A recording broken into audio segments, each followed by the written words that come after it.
Hi everybody, it's At Skating PJ here with Shae-Lynn Bourne. Hello. Shae-Lynn, thank you so much for taking the time to talk to me. I want to talk to you about Yuzuru Hanyu and his free program this year, which you have put together. Yes. I want to know the inspiration for his free program. Oh goodness. Well, YUZU chose this music because of one of his idols, Plushenko. He's tributing two programs to his idols, Johnny Weir and Plushenko.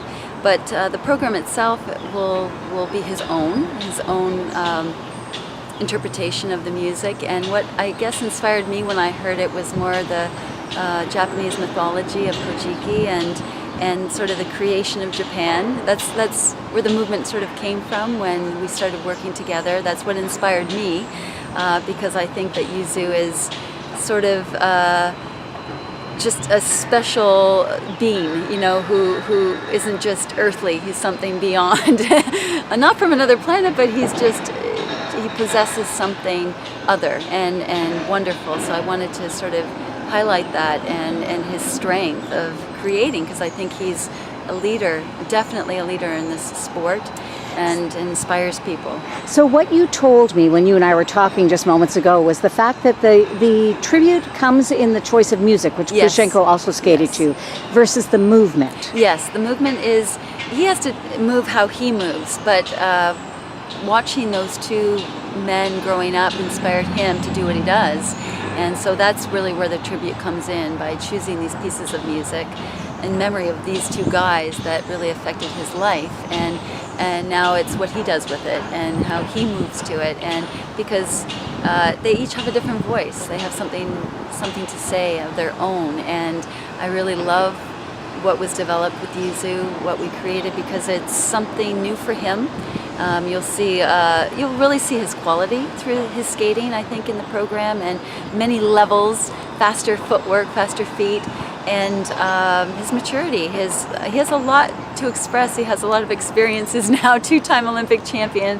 He has a lot to say, and he has new elements that he's doing in this program, and it's a big part of why he's staying. He wants to be the first to do the quad axel, and Which I saw in practice, by the way. Pretty wow. remarkable.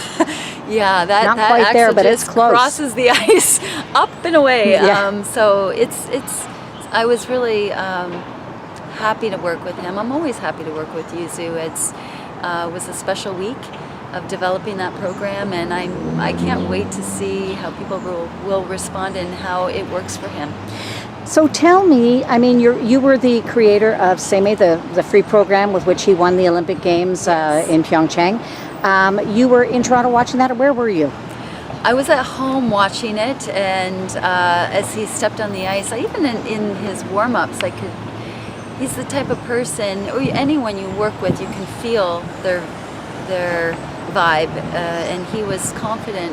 It looked like he wasn't rushed. He was taking his time, and you could just see in the eyes that he was going to be at his best. He had already made the decision, and in a good space.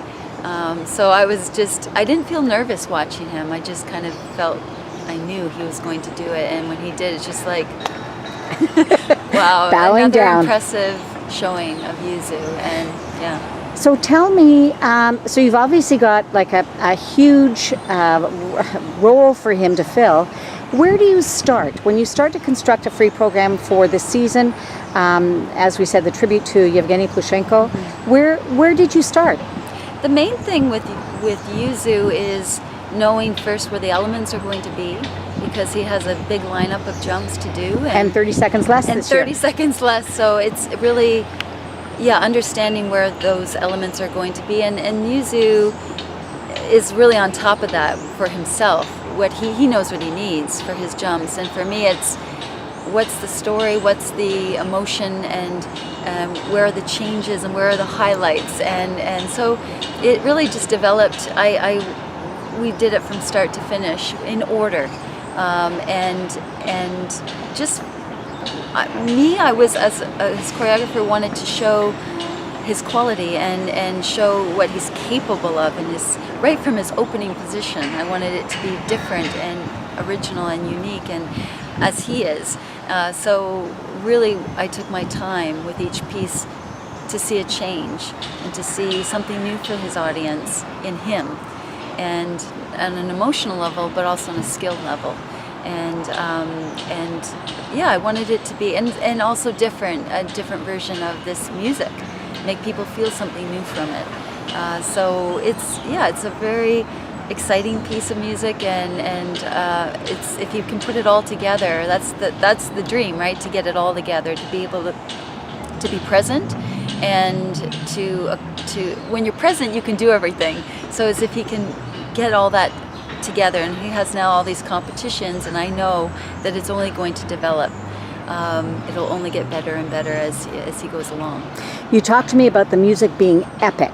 Yes. I want to know where you made the connection. You initially thought that the music sounded like it resonated with mythology with you. Yeah, the gods. Yeah. You know, like really the gods. And it was my husband that said, well, how about Japanese mythology? Look into that, and Kojiki. And I thought, when I started reading it, it just felt very fitting. Tell me how. The creation of Japan. And who better to do that and show that than Yuzuru Hanyu, because he's a leader and he's a creator and wants to do the impossible. And so that's really what it's about. Him kind of, the movement came from this for me. That's the vision I had, is him from the ground up developing this world of his. And he has this joy in what he does. There's a mischievous quality to him. A fun. We always have fun when we're on the ice. So when the music picks up, he has fun creating. And wow, I did this. I'm going to do that. And there's that's who he is. So I wanted to tie that into the story, and then how this God becomes sort of earthbound, and all that comes with being earthly and being human. And the feelings, the touch, the pain, all that. So it's really filled in with the idea of Greek mythology, and it was really a fun experience to learn about it and to kind of bring that to life on the ice. So your experience as a choreographer thinking about this Japanese mythology, is that his story too, or do you leave your skater to create their own? Definitely, I leave it to the skater to create on their own, because ultimately when they get on the ice, it has to come from them, their own spirit, their own voice, their own soul. It won't be real if it's not from them. So what he does with it will be his choice, and what he thinks about, only he knows. And he's a private person. He won't share that. I don't think he would share all the details, but he'll show it.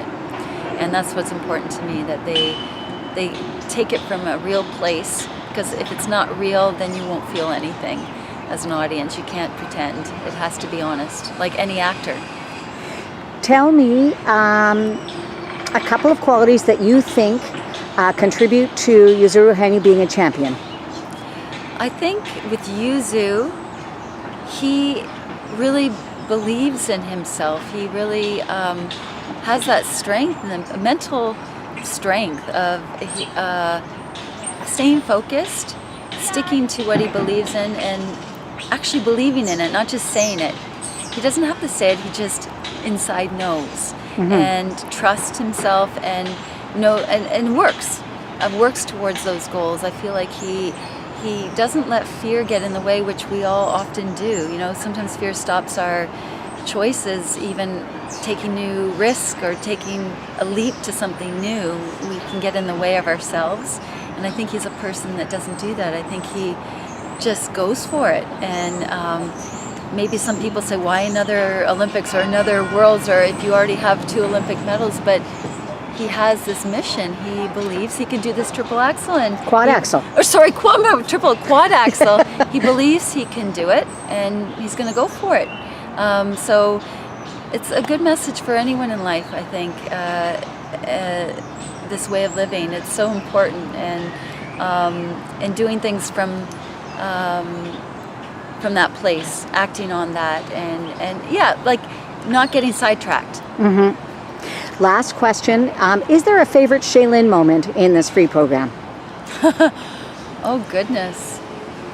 It's tough because, well, with a lot of programs that I make, I often try to find, like putting diamonds in a program, things that are different and stand out for that part of the music. And with YUZU, Is there a ruby somewhere? There are many. There's a ruby, there's a diamond. There are different moments. There's one right before his end of his circle footwork that I love, when he just holds and he's arching back and leaning it into his knees. It just makes it just the movement. It just grabs me and hooks me and I feel his strength, and you can see his flexibility and all the space he just takes. So that's one moment. The opening pose, the ending pose. There's another moment where he reaches and then he takes. It's almost like he's touching somebody's back and feeling what, for the first time. It's like a child for the first time when you touch them. This is this human thing, touch, that makes you feel alive and makes you feel love. And so there are these moments that touch me, that give me those goosebumps. And so I hope that others will have their moment when they watch him that stands out to them. Do you know what? I've already got goosebumps talking to you. Oh! Thank you so much, Shae-Lynn, for taking the time. I appreciate it. It's my pleasure, PJ, always. I love chatting with you. I love chatting with you too, girl. Thank you. Thank you.